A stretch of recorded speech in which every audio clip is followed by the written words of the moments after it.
ولا تموتن إلا وأنتم مسلمون يا أيها الناس اتقوا ربكم الذي خلقكم من نفس واحدة وخلق منها زوجها وبث منهما رجالا كثيرا ونساء واتقوا الله الذي تساءلون به والأرحام إن الله كان عليكم رقيبا يا أيها الذين آمنوا اتقوا الله وقولوا قولا سديدا يصلح لكم أعمالكم ويغفر لكم ذنوبكم ومن يطع الله ورسوله فقد فاز فوزا عظيما أما بعد فإن خير الحديث كتاب الله وخير الهدي هدي محمد صلى الله عليه وسلم وشر الأمور محدثاتها وكل محدثة بدعة وكل بدعة ضلالة وكل ضلالة في النار. أعوذ بالله السميع العليم من الشيطان الرجيم. وما خلقت الجن والإنس إلا ليعبدون.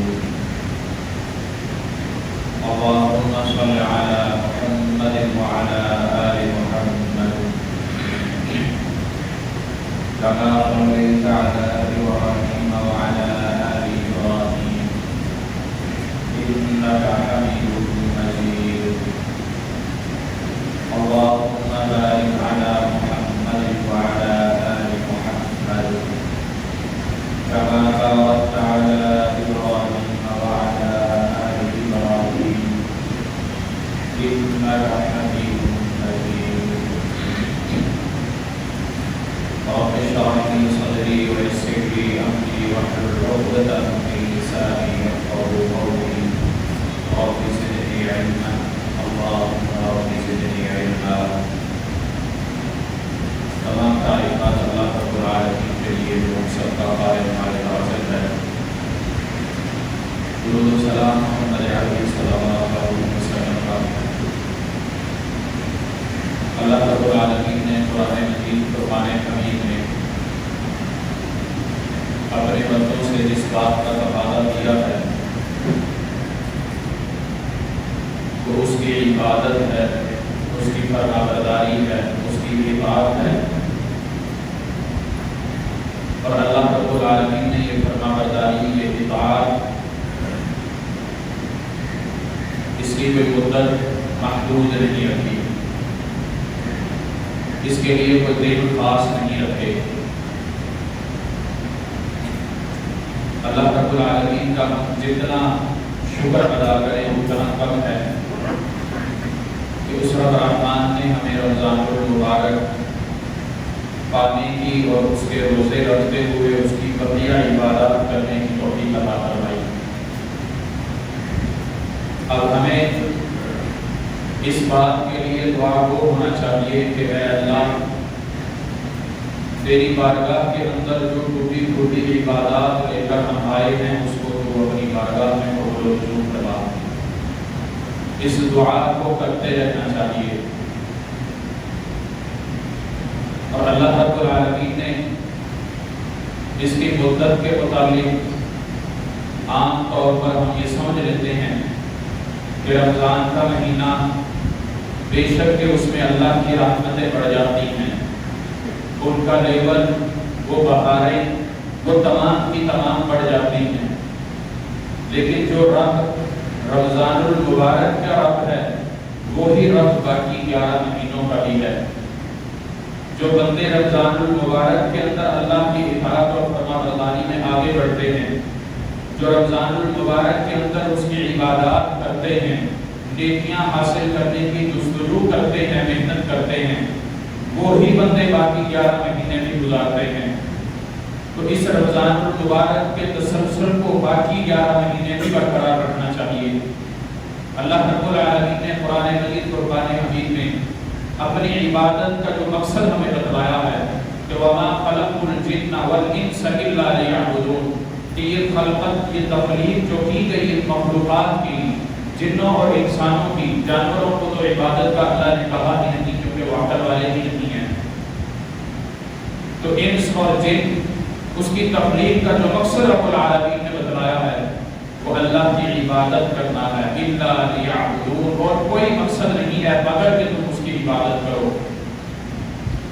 اور اس عبادت کا اللہ رب العالمین نے 8ویں پارے کے اندر بھی بتلا دیا، قُلْ إِنَّ صَلَاتِي وَنُسُكِي وَمَحْيَايَ وَمَمَاتِي لِلَّهِ رَبِّ الْعَالَمِينَ لَا شَرِيكَ لَهُ وَبِذَلِكَ أُمِرْتُ وَأَنَا أَوَّلُ الْمُسْلِمِينَ۔ اللہ رب العالمین محمد علیہ السلام پر ان آیات کا نزول کر کے یہ حکم دے رہے ہیں، قل کہہ دیجئے، بتلا دیجئے، اعلان کر دیجئے، ان صلاتی، بے شک کہ میری نماز، ونسکی، میری قربانی، ومحیایا ومماتی، لفظ محیایا پر اگر ہم غور کریں تو اس سے ہمیں مدت کا تعین ملتا ہے کہ اللہ رب العالمین نے ہم سے عبادت کا جو ڈیمانڈ کی ہے، عبادت کا جو ہم سے تقاضا کیا ہے، عبادت کرنے کا ہمیں جو اللہ نے حکم دیا ہے وہ کب تک ہے، وہ کتنی کرنی ہے، وہ اس کی مدت کتنی ہے، اس کا تعین ہمیں اس آیت مبارکہ کے اس لفظ سے ملتا ہے، وَمَحْيَايَ، میری زندگی، پوری کی پوری زندگی۔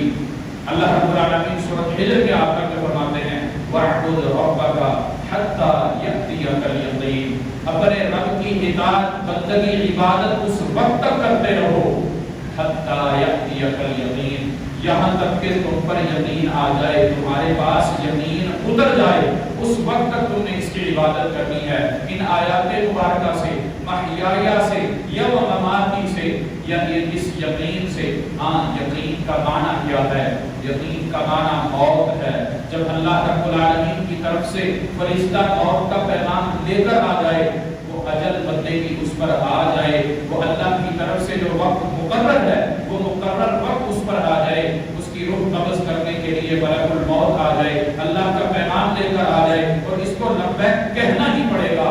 یہ جتنی مرضی دنیا سے محبت کرتا ہو، جتنی مرضی خواہش رکھتا ہو کہ ابھی مجھے مہلت مل جائے، مجھے وقت مل جائے، میں نے جو نیکی نہیں کی تھی وہ نیکی میں اب کر لوں، لیکن جب یہ وقت آ گیا، ان اجل اللہ اذا جاء لا یؤخر، یہ جب اجل اس پر آ جائے گی، مقرر اجل جو ہے، اس کے بعد اس میں تاخیر نہیں ہوگی۔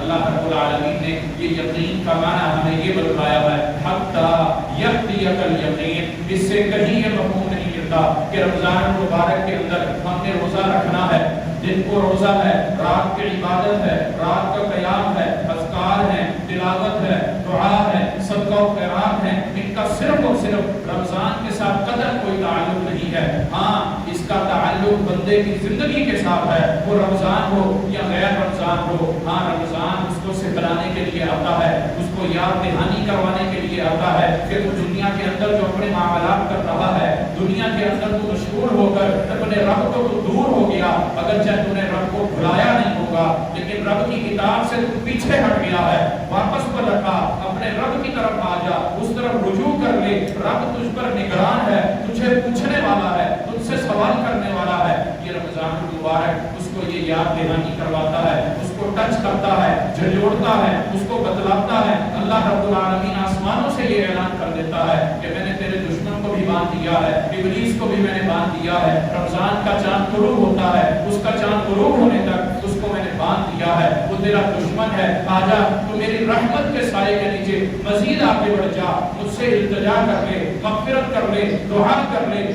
یا اگر رمضان المبارک میں بندہ یہ دعا کرتا ہے، اللہ سے رحمت مانگتا ہے، مغفرت اور بخشش اور معافی مانگتا ہے، کیا رمضان کے علاوہ باقی 11 مہینوں میں اس سے کوئی غلطی سرزد نہیں ہوتی، کوئی اس سے گناہ نہیں ہوتا؟ کیا کسی کو اس بات کا یقین ہے کہ میں باقی کے جو 11 مہینے ہیں، رمضان کے علاوہ جو باقی کی مدت ہے، میری زندگی کے باقی جو ایام ہیں، ان کے اندر میں کوئی اس طرح کا معاملہ نہیں کرتا کہ مجھے رب کی طرف آنے کی ضرورت پیش نہیں آتی، مجھے معافی طلب کرنے کی ضرورت پیش نہیں آتی، مجھے استغفار پڑھنے کی قطعاً ضرورت پیش نہیں آتی؟ قطعاً ایسا کوئی شخص نہیں ہے۔ وہ جگہ جگہ قدم قدم پر بھٹکتا ہے، وہ غلطی کرتا ہے, وہ گناہ کرتا ہے, بلکہ رمضان کے اندر وہ احترام رمضان کی وجہ سے بھی کچھ احترام کر رہا ہوتا ہے, لیکن اس رمضان کی وجہ سے اگر اس نے اپنے باقی کے ایام نہ سنوارے, باقی کی زندگی اس نے نہ اپنی سنبھالی, تو پھر اس کا رمضان بھی اس کو فائدہ نہیں دے کر جاتا.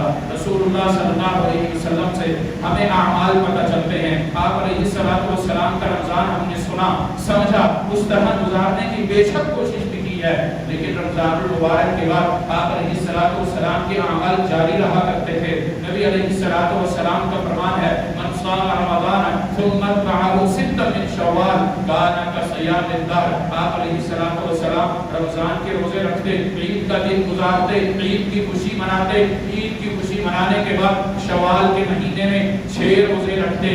صحیح مسلم کی روایت ہے, آپ علیہ السلام کا فرمان کہ جو رمضان کے روزے رکھتا ہے اس کے بعد ثم اتبعه ستا من شوال, شوال کے 6 روزے اس کے بعد رکھتا ہے. یہاں نبی علیہ السلام نے ان 6 روزوں کے اندر تسلسل نہیں بتلایا کہ یہ مسلسل رکھنے ہیں, ہاں چھوڑ بھی سکتا ہے, 2-3 بھی اکٹھے رکھ سکتا ہے, 6 کے 6 اکٹھے بھی رکھ سکتا ہے. اس کے اندر قطعاً کوئی پابندی نہیں لگائی, لیکن اس کا اجر کیا اللہ کے نبی بتلاتے ہیں, کانا کا صیام الدہر, کہ گویا کہ اس نے اپنی زندگی ہی پوری اگر ہر سال کو یہ عمل کرتا رہا, رمضان کے روزے ایمان اور احتساب کے ساتھ رکھتا رہا, اس کے بعد اس نے شوال کے 6 روزے رکھے, گویا کہ اس نے پورا سال ہی اپنی زندگی کا ہر سال یہ عمل کیا, اور زندگی پوری ہی اس نے اس رمضان کے ساتھ گزار دی, ان روزوں کے ساتھ گزار دی. اگرچہ بقیہ ایام میں اس نے روزہ نہیں رکھا, وہ افطار ہی کرتا رہا, اس کا روزہ نہ ہوا کرتا تھا,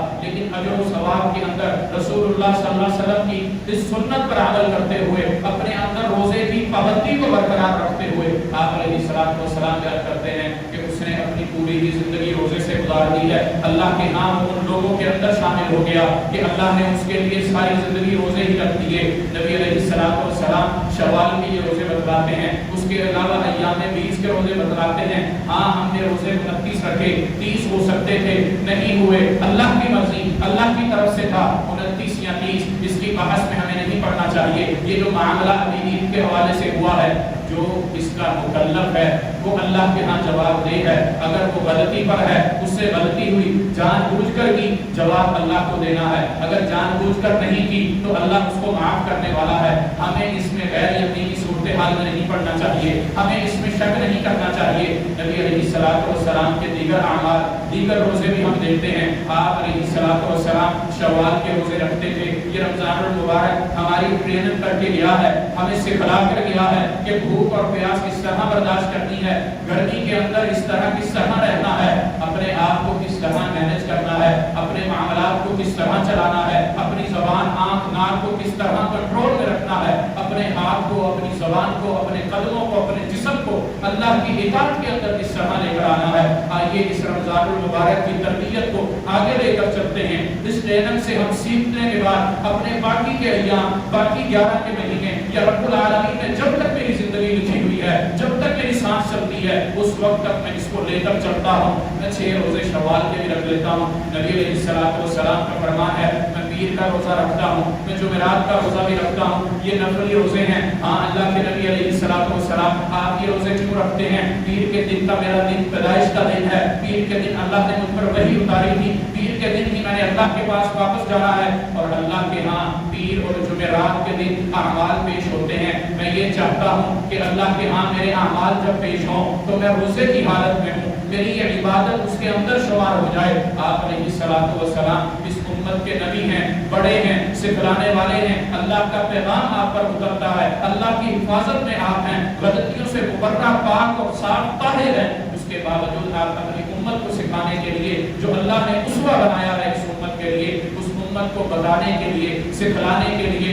اللہ کے اس حکم کی تعمیل کے لیے کہ لقد کان لکم فی رسول اللہ اسوۃ حسنہ, اس رسول کو اے اللہ کے نبی ہم نے تمہیں اسوہ حسنہ بنایا ہے اس امت کے لیے جس کو امت محمدیہ کہا جاتا ہے. اس کی زندگی چھوٹی ہے لیکن اس کے اجر بڑے بڑے ہیں. یہ چھوٹا سا بھی عمل کرتی ہے, اس کا اجر اس کو بڑھا دیتا ہوں میں, اللہ نے اس کا اجر بڑھا رکھا ہے. آئیے آپ علیہ السلام پیر اور جمعرات کے روزے کے بعد ایام 20 کے روزے رکھتے ہیں. ایام 20 کس کو کہا جاتا ہے؟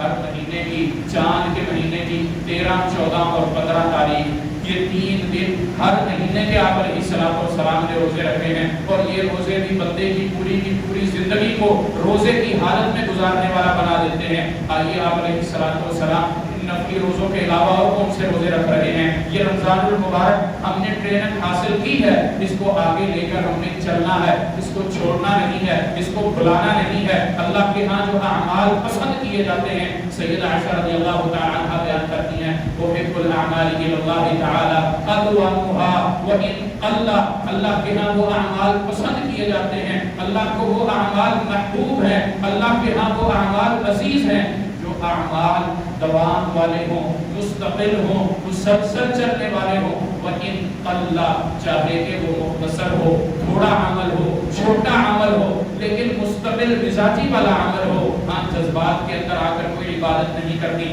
ہاں میں نے رمضان کا روزہ رکھ لیا، میں نے گرمی بھی برداشت کر لی، سارے معاملات کر لیے، اب رمضان ختم ہو گیا، اب تسلی ہے، سکون ہے، مجھے بھوکا پیاسا رہنے کی ضرورت نہیں ہے، اپنے آنکھ، ناک، کان، زبان، قدموں، پیروں کی اور ہاتھوں کی، اپنے جسم کی کسی چیز کی اپنے حفاظت کرنے کی ضرورت نہیں ہے۔ قدر نہیں محترم بھائیو، اگر کسی کی سوچ یہ ہے، کسی کا عمل یہ ہے، تو اپنا رمضان مبارک بھی ضائع کر لیتا ہے۔ اللہ نے جو مقصد رمضان کا لے کر آیا تھا، لعلکم تتقون، کہ تم تقوی والے بن جاؤ، پرہیزگار بن جاؤ، اس تقوی کے ساتھ پوری زندگی گزارنی ہے۔ سیدہ عائشہ بیان کرتی ہیں، اللہ کے نبی علیہ السلام عمل کرتے ہیں، وہ اس پر مستقل رہتے ہیں، اور اللہ کو بھی ایسا ہی عمل پسند ہے۔ احب الاعمال الی اللہ، اللہ کے ہاں انہی اعمال کو پسند کیا جاتا ہے، وہ جو مستقل ہیں، ادوامها، بندہ اس پر چلتا رہتا ہے، ان کو چھوڑتا نہیں ہے، جذبات میں آ کر لمبی عبادت نہیں کر لیتا، بلکہ عبادت اگرچہ چھوٹی ہی کرتا ہے